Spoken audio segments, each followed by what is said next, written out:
નમસ્કાર, આપની સાથે હું છું પાયલ. સ્ક્રીન પર તમને વેધર એક્સપર્ટ પરેશભાઈ ગોસ્વામી દેખાતા હશે. વિસ્તારથી વાત કરવી છે બદલાતા વાતાવરણ અને હવામાન વિશે. સાથે જ હવે વરસાદનો નવો રાઉન્ડ ક્યારે શરૂ થવાનો છે, કયા જિલ્લાઓ જે છે જે પ્રભાવિત રહેવાના છે. એટલે હજી સુધી ઉત્તર ગુજરાત અને કચ્છમાં જે જોઈએ એટલો વરસાદ નથી પડ્યો, તો હવેનો વારો એ જિલ્લાઓને કવર કરશે કે કેમ. પરેશભાઈ, આપનું ખૂબ ખૂબ સ્વાગત છે. અને પહેલો સવાલ જ એ છે કે બહુ જ ભારે વરસાદની આગાહી, એક રાઉન્ડ પૂરો થઈ ગયો, નવો રાઉન્ડ હવે ક્યારે આવશે અને કયા વિસ્તારોને સૌથી વધારે પ્રભાવિત કરશે? જો પાયલબેન, પહેલી વાત તો એ છે કે આપણા ગુજરાતની અંદર ઓલ ઓવર, એમાં અમુક વિસ્તારમાં ઓછો હોય, અમુક વિસ્તારમાં વધારે હોય, પણ ઓલ ઓવર ગુજરાતમાં અત્યાર સુધીનો ચોમાસાનો 58% વરસાદ વરસી ચૂક્યો છે. મારું જે વાર્ષિક કાર્યક્રમો છે, મારું વાર્ષિક અનુમાન હોય છે, મારું એવું છે કે લગભગ આ વર્ષે વર્ષ 2026 ની અંદર 90 થી લઈને 93% સુધીનો વરસાદ વરસશે. તો એમાંથી 58% વરસ્યો છે, તો હજુ પણ આપણે લગભગ 42-45% જેવો વરસાદ હજુ બાકી છે. બીજા નંબરની અંદર આપણે અત્યાર સુધી જે વરસાદ વરસ્યો એમાં 58% ભલે ઓલ ઓવર ગુજરાતની એવરેજ છે, પણ 58% માંથી સૌથી ઓછો વરસાદ છે કચ્છ જિલ્લામાં છે, જ્યાં 20% વરસાદ ચોમાસાનો વરસ્યો છે. સૌરાષ્ટ્રની અંદર પશ્ચિમ સૌરાષ્ટ્ર નબળા છે, છતાં પણ બીજા વિસ્તારમાં સારો છે, જેથી કરીને સૌરાષ્ટ્રની અંદર 42-43% આસપાસનો વરસાદ જોવા મળ્યો છે. મધ્ય ગુજરાતના જે વિસ્તાર છે એમાં જનરલી વરસાદનું પ્રમાણ અત્યાર સુધીમાં ઓછું હોય, છતાં ત્યાં આજે કહી શકાય કે 6 ઓગસ્ટ 2026 સુધીમાં મધ્ય ગુજરાતની અંદર 44% વરસાદ વરસી ચૂક્યો છે.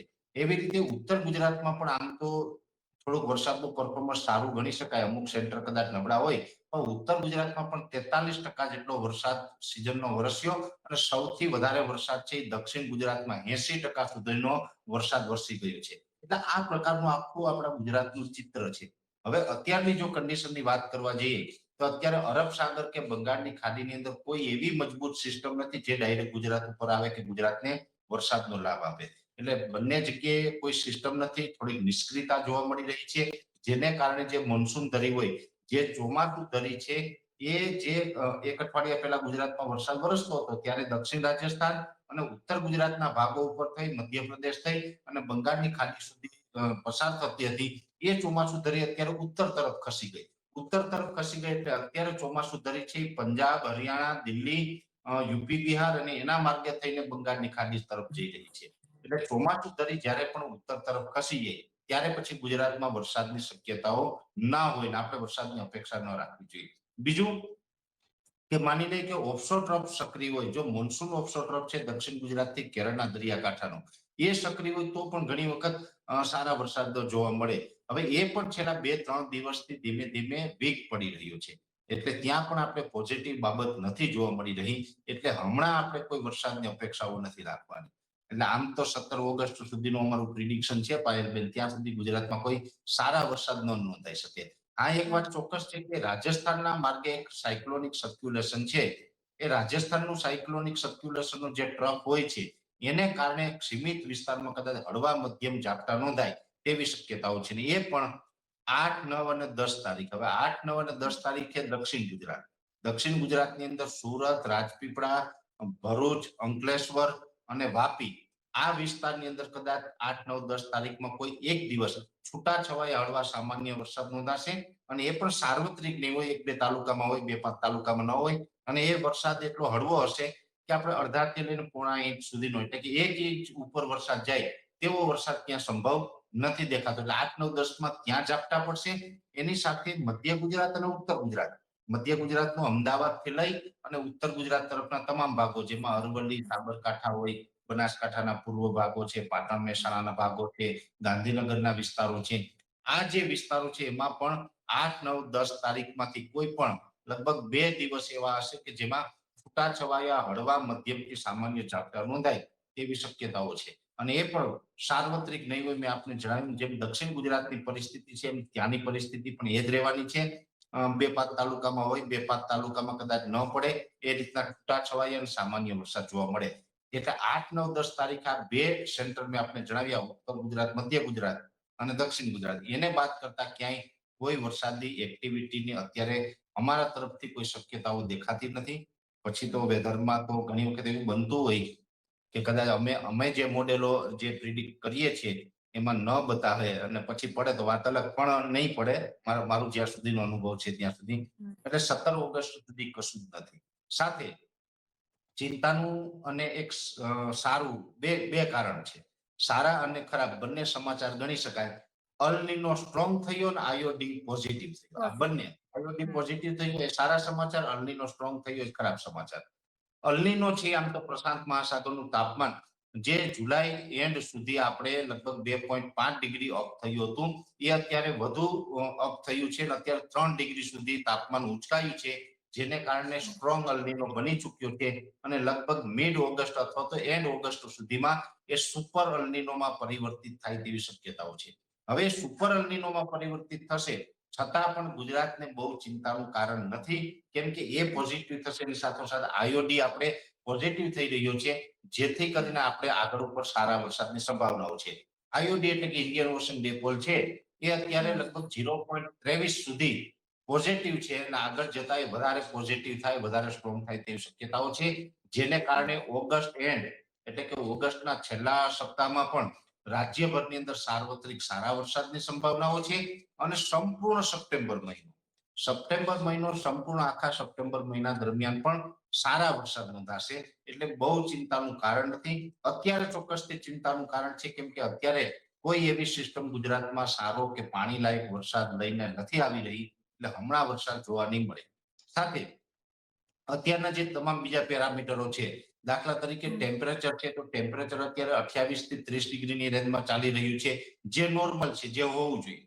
એની સાથોસાથ ઓએલઆર પણ અત્યારે ડાઉન છે. ઓએલઆર એટલે કે આઉટગોઈંગ લોંગ વેવ રેડિયેશન, જે સ્વાભાવિક રીતે ડાઉન થતો હોય ને એ અત્યારે ડાઉન થવાનું કારણ છે 500 એચપીએ લેવલના વાદળો. અત્યારે જે ગુજરાતની અંદર વાદળછાયું વાતાવરણ દેખાતું હશે એ હાઈ લેવલના વાદળ છે, 500 એચપીએ લેવલ છે, એટલે જમીનથી 5.5 કિલોમીટરની ઊંચાઈ ઉપર છે, જે વરસાદ ન આપી શકે પણ વાદળછાયા વાતાવરણના રૂપમાં અસર કરી શકે એ વાદળો છે, જેને કારણે ઓએલઆર છે એ ક્યાંક સામાન્ય કરતા થોડોક ડાઉન છે. પણ મહત્વનું એ છે કે અત્યારે પવનની ઝડપ વધારે છે. અરબ સાગર તરફથી પશ્ચિમ દિશાના ભેજવાળા પવનો છે એ 700 એચપીએ લેવલે અસ્થિરતા સર્જી રહ્યા છે, ભેજ આવી રહ્યો છે અને આ પવનની ઝડપ થોડી વધારે છે. અત્યારે નોર્મલ 14 થી 16 કિલોમીટર પ્રતિ કલાકની ઝડપ હોવી જોઈએ, એની જગ્યાએ છેલ્લા 24 કલાકની અંદર આ પવનની ઝડપ વધી અને 20 થી લઈને 25 કિલોમીટર પ્રતિ કલાકની ઝડપે પવન અત્યારે ફૂંકાઈ રહ્યો છે. એના ગસ્ટિંગ છે કોઈ જગ્યાએ 27-28 સુધી પહોંચી રહ્યા છે. એટલે એ જે અસ્થિરતા છે એને કારણે હમણાં કોઈ સિસ્ટમ બંધાવાની સંભાવનાઓ નથી. એટલે આ તમામ પરિબળો એવું સૂચવી રહ્યા છે પાયલબેન કે 17 ઓગસ્ટ સુધી કમસે કમ આપણે સારા વરસાદની અપેક્ષા ન રાખવી. 8, 9, 10 ઓગસ્ટમાં જે થશે એ પણ મેં આપને જણાવ્યું સીમિત વિસ્તારમાં અને છૂટાછવાયા હળવા સામાન્ય ઝાપટા પડવાના છે. એટલે આ પ્રકારની પરિસ્થિતિ છે. આ પરિસ્થિતિથી ચોક્કસથી ખેડૂતો અત્યારે પેનિક થશે, ચિંતામાં આવશે. પણ હું ખેડૂતોને આપના માધ્યમથી અપીલ કરું છું કે અત્યારે પેનિક થવાની જરૂર નથી, ચિંતા કરવાની જરૂર નથી. એક સમય અત્યારે પસાર કરી નાખવાનો છે. થોડા દિવસમાં પછી આઈઓડી પોઝિટિવ છે એ આપણા માટે સારા વરસાદ લઈને આવશે અને આપણી ચિંતા દૂર કરશે. કમસે કમ પાણીની જે સમસ્યા છે, ખેડૂતોને એક ચિંતા બેન ચોક્કસથી હોય કે અત્યારે જે વરસાદ નથી પડી રહ્યો, અત્યારે પિયત આપવું પડશે તો પછી શિયાળામાં કોઈ વાવેતર નહીં થાય, ઉનાળામાં વાવેતર નહીં થાય, કુવા અને બોરમાં પછી પાણી પૂરું થઈ જાય. તો એ ચિંતા કરવાની જરૂર નથી. સપ્ટેમ્બર મહિનાની અંદર બધા જ વિસ્તારમાં સાર્વત્રિક ઓલ ઓવર ગુજરાતમાં પાણી લાયક વરસાદ પણ થવાના છે. એટલે ખેડૂત શિયાળામાં પણ વાવેતર કરી શકશે, ઉનાળામાં પણ વાવેતર કરી શકશે, આવા પાણી પણ થવાના છે. પણ અત્યારે થોડીક ચિંતાનું કારણ છે. એટલે અત્યારે આપણે 15 દિવસ તો આપણે આ વરસાદની સામે લગભગ રાહ જોઈને બેસવું પડશે. એનાથી વિશેષ આમાં કોઈ અપેક્ષા રાખવા જેવી નથી. હમ પરેશભાઈ, એકદમ નાનકડું અને એકદમ સંક્ષિપ્તમાં સમજવું છે આખી ઘટના. એટલે ચોમાસું તમે જે રીતના કહ્યું, આ વખતે બહુ અનિશ્ચિતતા ભર્યું છે. એટલે આખા ભારતના ચોમાસાની પણ વાત કરીએ તો જ્યાં ખૂબ વધારે વરસાદ પડે છે, જેના આંકડાઓ ખૂબ સારા હોય છે, ચેરાપુંજી હોય કે બધા વિસ્તારોમાં પણ જેટલો વરસાદ અત્યાર સુધીમાં પડવો જોઈએ એ પ્રકારના આંકડાઓ નથી આવ્યા. ગુજરાતની પણ, આપણે ગુજરાત પર સીમિત થઈ અને ગુજરાતની પણ વાત કરીએ તો જે આગાહી કરવામાં આવી હતી, એટલે તમે જે આંકડા કહ્યા કે આટલો વરસાદ પડ્યો છે, એ વરસાદ દેખાયો છે, પણ અમુક જગ્યાએ ખૂબ વધારે પડ્યો છે, અમુક જગ્યાએ બિલકુલ નથી પડ્યો. જે આગાહીઓ કરવામાં આવી હતી, ઘણી બધી વાર હવામાન વિભાગે જે આગાહી કરી હતી એમાં પણ અનિશ્ચિતતાઓ દેખાઈ છે. એના મુખ્ય કારણો શું છે વાતાવરણમાં આવતા સતત આ બદલાવ? જો પાયલબેન બીજા લોકો હવામાન વિભાગ હોય કે બીજા ઇન્ડિવિજ્યુઅલ આગાહીકાર હોય એમની આગાહી શું હતી ને સાચું ખોટું એમાં ન જઈ શકીએ. અમે એટલું કહી શકીએ કે વાર્ષિક કાર્યક્રમો અમારા છે એમાં આ ગેપ અત્યારે ઓગસ્ટનો જે 15-17 તારીખ સુધીનો ગેપ છે એપ્રિલ મહિનામાં અમે એ ઉલ્લેખ કરેલો છે. અને અમે ત્યારે જ કીધું હતું કે ભાઈ 15 ઓગસ્ટ સુધીનું જે ચોમાસું હશે એમાં તો કદાચ આપણે વરસાદ થાય, પાક ઉભો રહીએ પણ પાણી લાયક ન થાય અને મોટાભાગના વિસ્તારમાં વરસાદની ઘટ રહેશે. આ વાત અમે એપ્રિલ મહિનાથી કરતા આવીએ છીએ કેમ કે આ અલ્નીનોનું વર્ષ છે. હવે હું તમને ટેકનિકલ કારણ કહું.